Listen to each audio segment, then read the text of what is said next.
qodobka koowaad waxa weeyaan bishaarada aanu sidno barnaamijka aroos wacan ee ay noo soo qaban qaabisay shirkadeena Telesom. qodobka labaad ee aan ka hadli doonaana waxa weeyay adeegyada cusub ee aanu soo kordhinay ka shirkad ahaan. shirkadu maxay ku soo kordhisay Somaliland iyo guud ahaan Geeska Afrika oo dhan.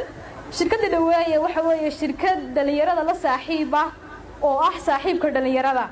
boqolkiiba boqol waxa ka shaqeeya dad dhalinyaro ah oo ka yar 35 jir iyo inuu qof walba imtixaan u galay shaqada. haddaba adeegyada cusub waxa ka mid ah qaybta dhaweeye food delivery. dhaweeye food delivery waxa uu ka shaqeyn doonaa waa adeeg aad ku dalban karto cuntada jooga ama goobtaadii shaqo.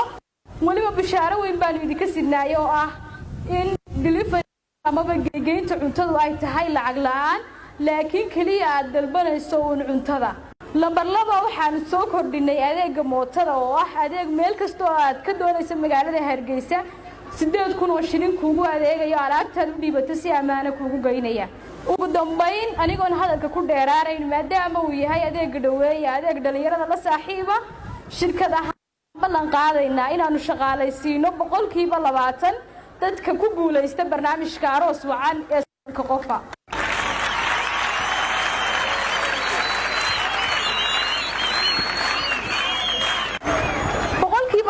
kaas oo taan u shaqaalaysiinayna waxa weeyaan adeeg dhaweeye dhalinyarada la ah adeeg dhiirigeliya isla markaana chance iyo fursad siiya isku soo saaraan. 20% ka dhalinyarada lagu soo xulayo xulashadana waxaan shirkadda Telesom hadii Ilaahay ka dhigo dadka guuleysan doona barnaamijkan anigoo la Ilaahay reerihiina haydin barakeeyo kuwa aad ku intifaacdaan. waxaan idinkaga tagayaa inuu yahay dhaweeye saaxiibka dhammaantiin aad qiraysaan maadaama maanta aanu shaqaalaysiinay 20% ku guuleysan doona barnaamijka.